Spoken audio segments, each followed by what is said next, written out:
The totem poles are, normally associated in the West Coast,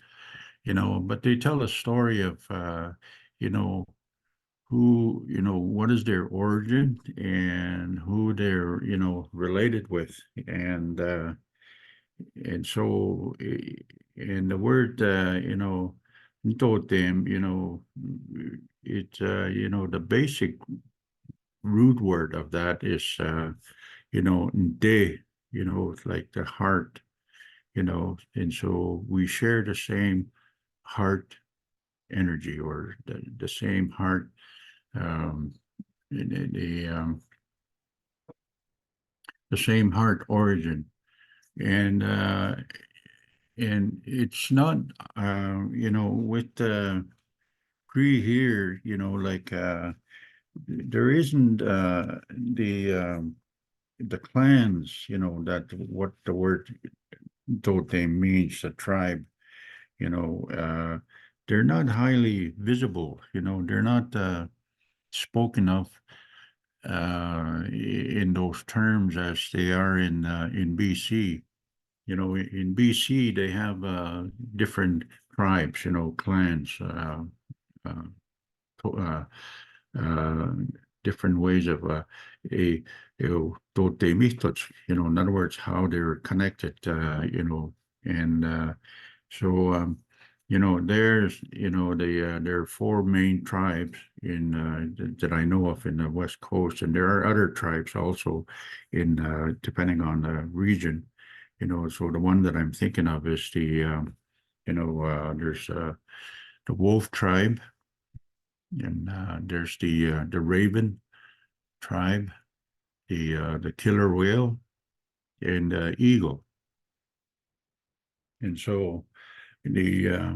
and as the story goes, is that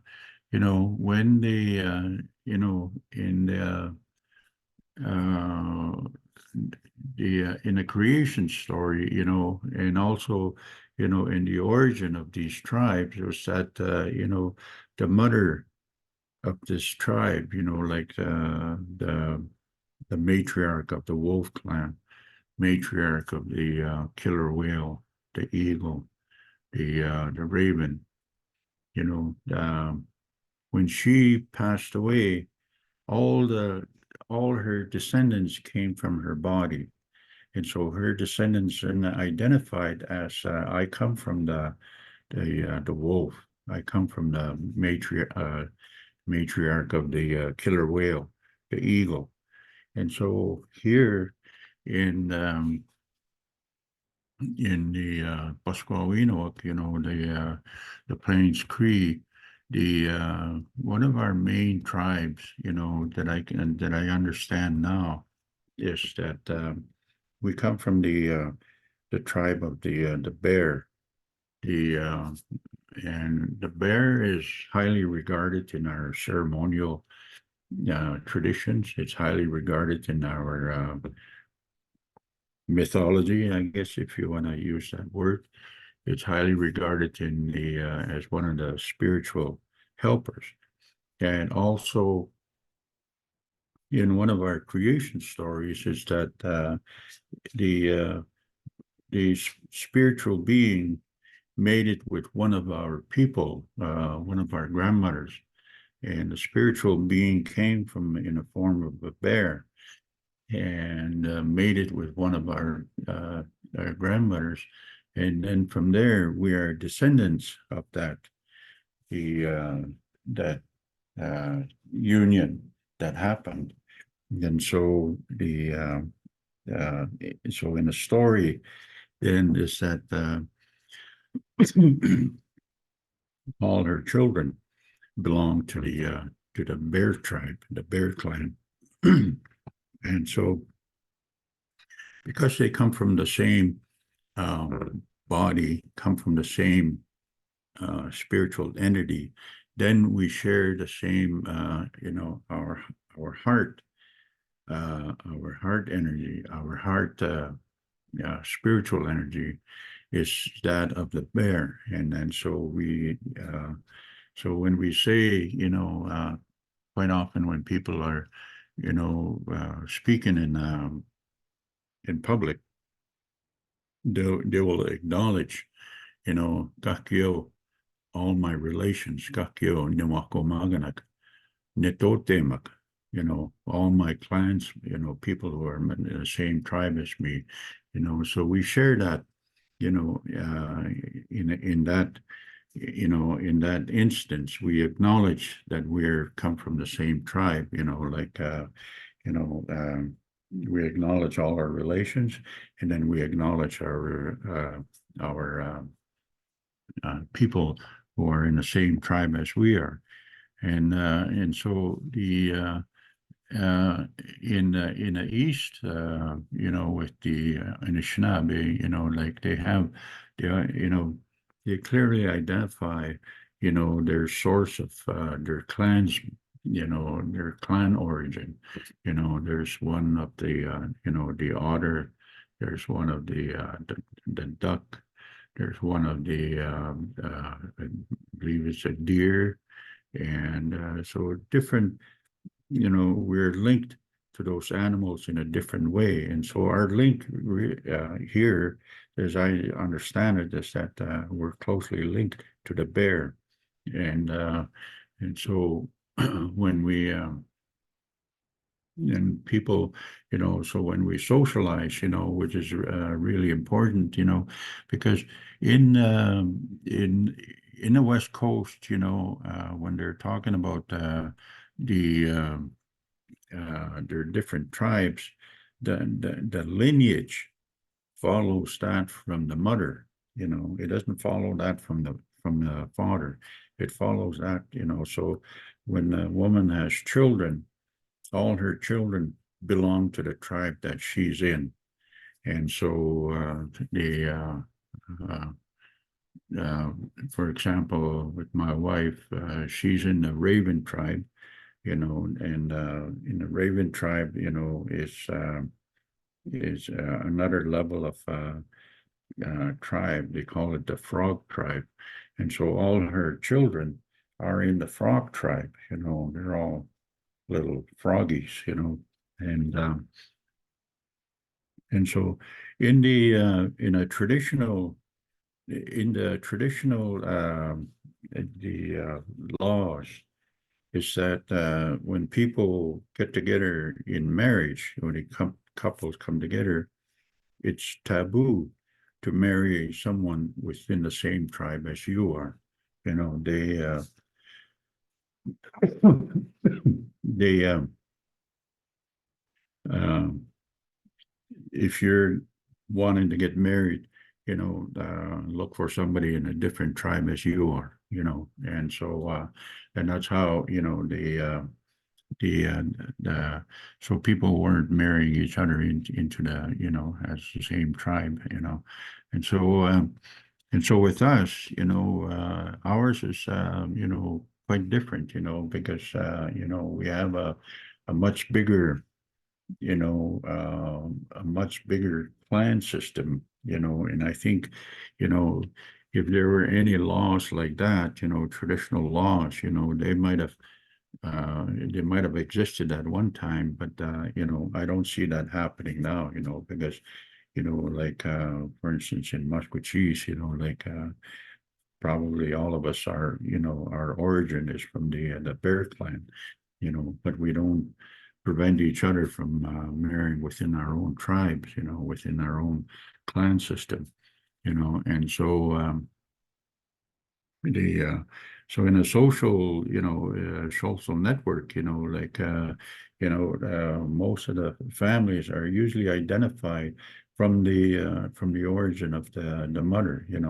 although this is changing quite a bit now, because the in a way it's the colonizing effect that that is changing, into a more patrilineal system in our culture. It's become almost stronger than the matriarchal system, and so the uh, in the tradition of the colonizers, the lineage of the name follows the dad, and so the in I believe then in traditional times, like it followed that of the mother, and so when people talked about families, we always ask, especially the older people, who is your mom, who is your dad, who are your parents, who are your grandparents, because then, they want to know, how they're related with each other, because, we addressed each other by how we were related, not by our names. Today it's, that has changed quite a bit. And so the the socializing system, like it was the grandmothers who were keepers of the social, what we would call the customary laws within our families, because they were the ones, that kept an eye out, that their granddaughter or grandson would not marry, someone close to them, like this is where, you know, that common word of it's your cousin, so that has a large part to do with that, and so and all the skill network that came from these individuals, flowed from the grandmothers, from the moms, to the daughters, especially in making of medicines and the making of special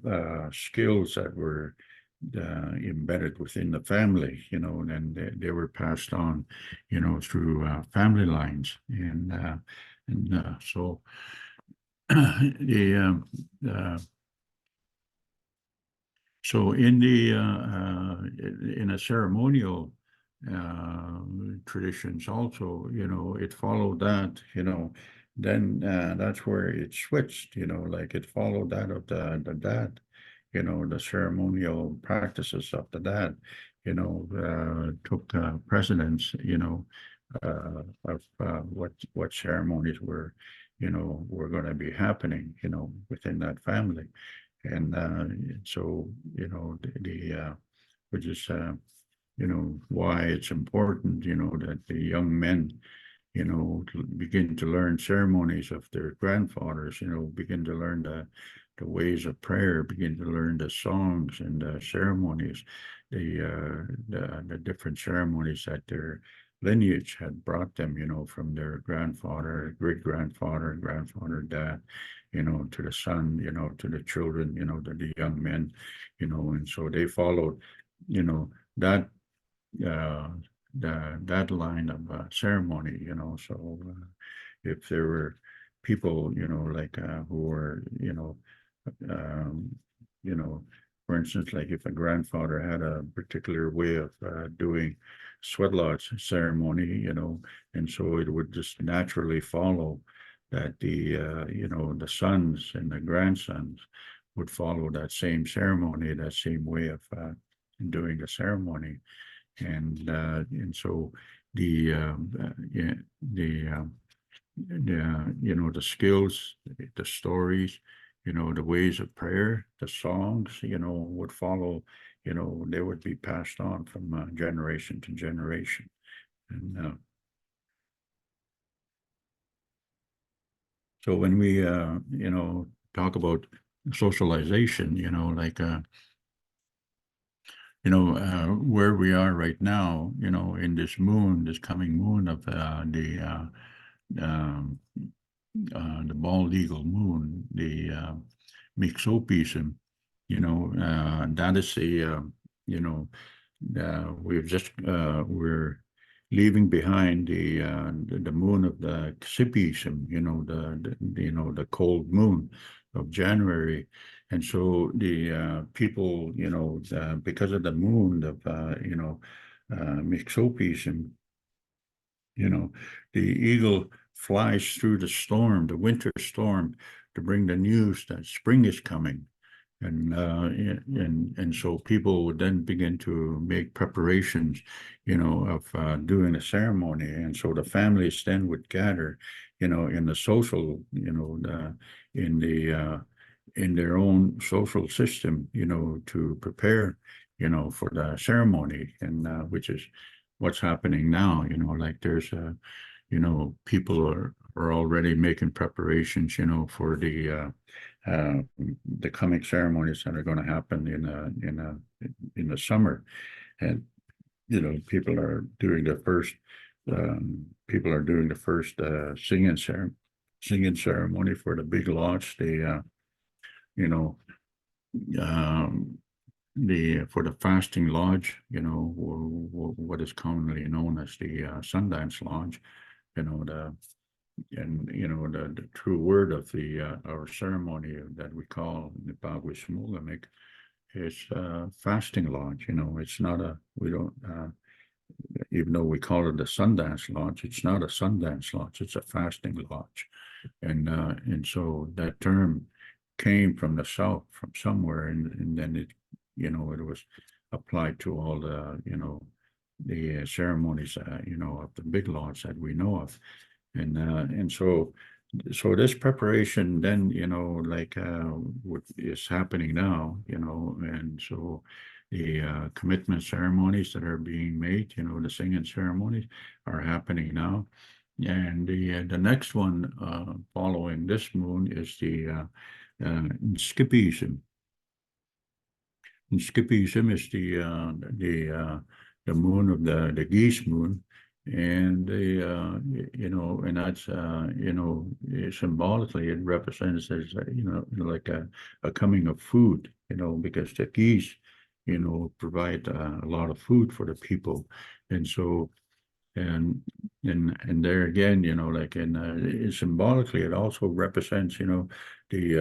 the bald eagle moon represents the kind of like a masculine energy moon. And so the next moon, the geese moon, represents a female uh, a female energy moon, and so it's kind of represented by the the geese. They come in groups, they provide a lot of food, and also there's a lot of noise happening. There's a lot of uh, the geese are always calling each other, and then and they're honking back and forth, which is kind of, in my imagination, is what happens when a woman comes together. They're, preparing food and, things like that, so it kind of applies appropriately, I guess, for that moon, and also for the activity that happens in that, that time of the year. And so the following that moon, we have the Ayikpism, the frog moon, and normally we don't have any ceremony, especially to do with the fasting lodge. We don't do any ceremony, any preparation ceremony during that month. We say a manachihaya. So in other words, a manachihaya, I guess that we take it easy on that for that moon. We don't do any ceremonies. We have compassion for that moon. And so what happens in that moon is as the sun gets the days get longer and longer, and so the sun begins to heat, melt the snow, and it also begins to put heat into the dirt, our Mother Earth. And so when that happens, then the heat begins to generate movement of, the thawing out of the ground, the thawing out of the water, in the ground, the thawing out of, the frogs who are, laying in wait in the mud, and so they're beginning to thaw out, and so, the word for that is that, you know, our, the sun, if matsisko, or kigao, in other words, our sun brings life into the earth, and the earth begins to, rejuvenate itself, begins to come alive, So the infusion of energy from the sun into our Mother Earth, creates the life that we know it when we call it in springtime, when things begin to thaw out, the grass begins to grow, flowers begin to grow, the leaves start to bud, the sap begins to flow in the trees, and so everything is coming alive, which is uh, kind of like the relationship that our son, our pisim, have with each other, when the coming together brings to life. And so and that's one of the reasons why we don't do the ceremony at that time is that we allow this to happen. And so the following that moon, then, that's also a time, when I guess we would typically call it, the people have a spring fever, In other words, they're, beginning to, the long dormant energy that has been laying, over the winter comes alive, during that time, and then we begin to, socialize again, we begin to, visit friends, we begin to visit families, families start to come together again, where, typically they would have been just kind of dispersed over the land, but now with, with plenty of food, families would start to come together and, and begin like a new season of hunting and, gathering in larger groups because, the environment, the food situation would be able to support that, and so the next ceremony that happens with the the fasting lodge, is with the that at the time we call it Sakpagalpism. Sakpagalpism is when the leaves bud, when they're just when the leaves are about the size of a dime, you know, that's when we do the next ceremony of the fasting lodge, and people by that time, it's nice and warm outside, and people built a lodge outside and do the ceremony, outside close to where, the big lodge is going to be built. And and that's where the preparation, people, who are going to be taking part in that ceremony, begin to make their preparations. Wait a second here. Hello, can you still hear me? Yes, yes, we can hear you clearly. We can hear you. Okay. Yep. Okay, I lost a picture here. Oh,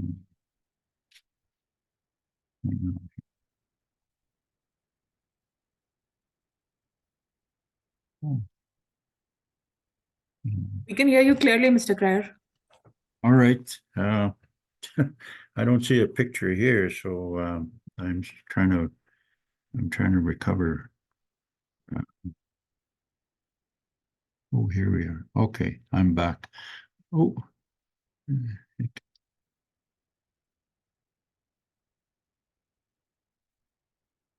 okay. I think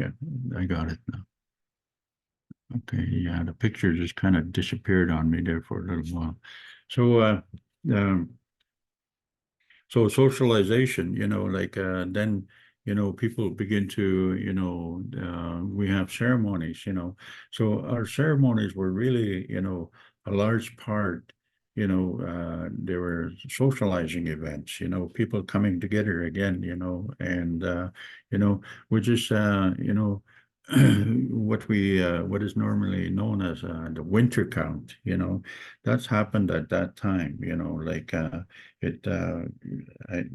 for us, like it happened twice a year, once in the springtime, and then the other time is in the equinox of the winter solstice. We did the winter count. The winter count is the events and the people who have survived the winter, and then also like what has happened in the ceremonies and what is the preparation for the next ceremonies to happen that year. And so we don't really call them as winter counts as such. We call them for a lot of them, like we call them the Ogish style ceremony, Swadlot ceremonies. And of course, the big one is the fasting lot ceremony, where people from, families and from all over, come together in a huge camp, and then this is where, like, time of visiting and, to see who has survived and who didn't survive, the winter, which is very,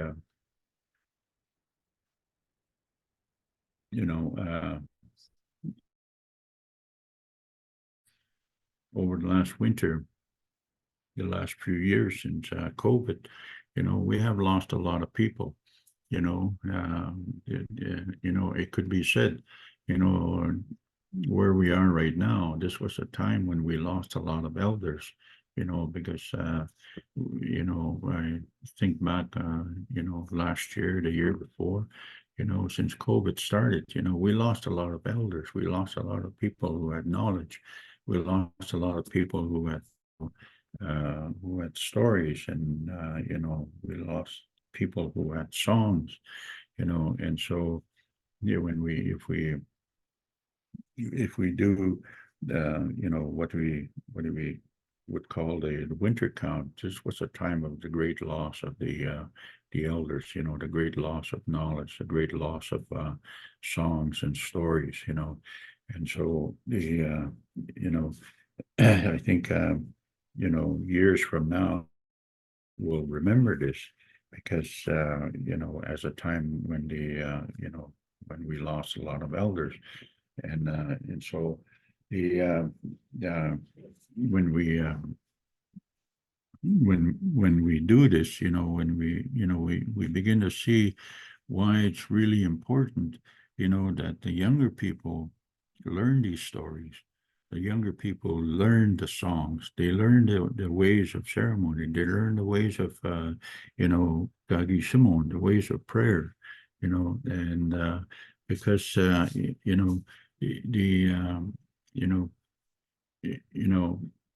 what are they going to pass on, to the next generations,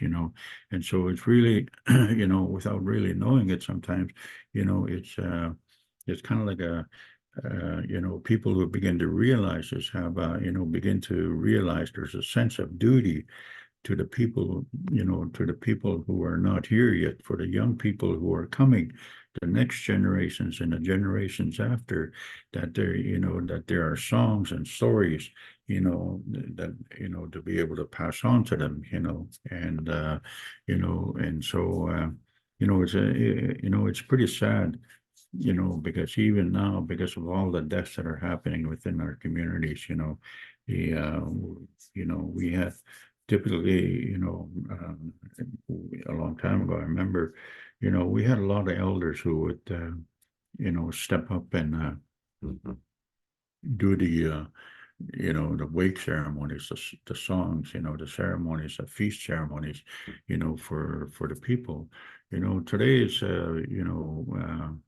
the elders that we have today, a lot of them are getting burned out because of, so much, so much death that's happened in the community, like, a lot of them have a hard time keeping up, and so the that's one of the it's a community tragedy that's happening, in our communities, and I believe it's like that all over. Like it's not just Musquechees. I see that happening in the other reserves, within Alberta, and I see it happening in the other reserves where our Ktotimno people are same clan as us in the east, and Guacamagano, our relations, it's happening to them also, and so you know, part of the things that I believe that we need to do is you know deliberately, because this happened, the passing on of knowledge, happened during the socializing times, because people would come together and then they would do feasts and ceremonies, and so the young people would be involved, by, first by helping out and singing along with with the elder, listening and to the prayers that were being said, watching and observing how the ceremony was done, so that's how people learned, and today we have more young people who are not observing or not learning these than they are of the ones who are learning. They're beginning to be fewer and fewer of the young people learning. And there's a large group who are not growing up within the ceremony, in our ceremonies of our traditions, and so that that's going to affect us, I believe, 20, 30, 50 years from now. What is it going to look like in our community? Because the narrowing ceremonial aspects, the narrowing of the ceremonial ritual, becomes, I believe is the it's almost like the creating a ritual very close to creating what is religion. There's only one way of doing it, in religion, and but in our traditional ceremonies, because we had so many elders, there are so many ways of praying and celebrating ceremony and celebrating the traditions. It was, we were rich, and even though we still say, Musquecheese is rich in ceremony, but, we need elders to create that diversity. We need more to create the richness of interpretation of ceremony, and because each elder will look at the sacred and interpret it in how they understand it, and so it's not just one interpretation, but it's really several interpretations, and this is where the knowledge base grew, because we were looking at the elephant in so many different ways from so many different points of view, and what's happening is sometimes, like when we lose elders and the knowledge is not being passed on, we only begin to see the elephant from one point of view. And for me, that's dangerous. I think it's, there's a loss there. There's a loss of, and it's, and that's what I mean by, we begin to create a religion around, our ceremonies, and so the, in my memory, like by having a lot of elders, they all told the same story, but it was the same story was interpreted in different ways, the same story of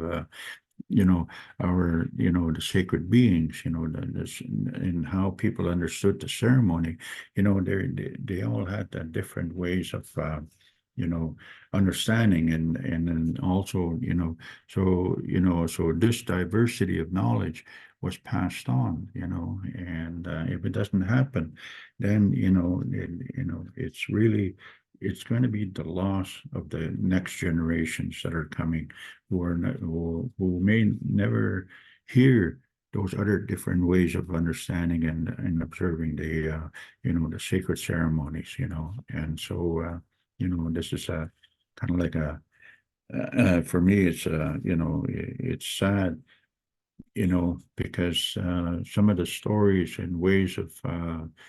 prayer and ways of diversity, and, is lost, like there's stories, when they passed away, the stories went with them, the songs went with them, and so when, if we don't deliberately create, the a knowledge system, for the young people, then, we lose a lot, we lose the the different, different ways of, creating medicine, when, a long time ago, when the grandmothers were making medicines, each grandmother had their own way of making medicine, and this was passed on along in the family lines, but when that no longer happens, we lose that medicine. We lose, and then, it just kind of gets narrowed down to perhaps, maybe one or two grandmothers who have, the medicine, and we begin, and unfortunately we begin to say that's the only medicine, well, maybe it really is, because there's all the other ways of creating that medicine are no longer there, and so, the danger is that, then we only begin to accept, one way of doing, medicine, which, typically a long time ago, there were, thousands of ways of creating the same medicine, So, what time is it right now? I'll take a small break. I think we're going to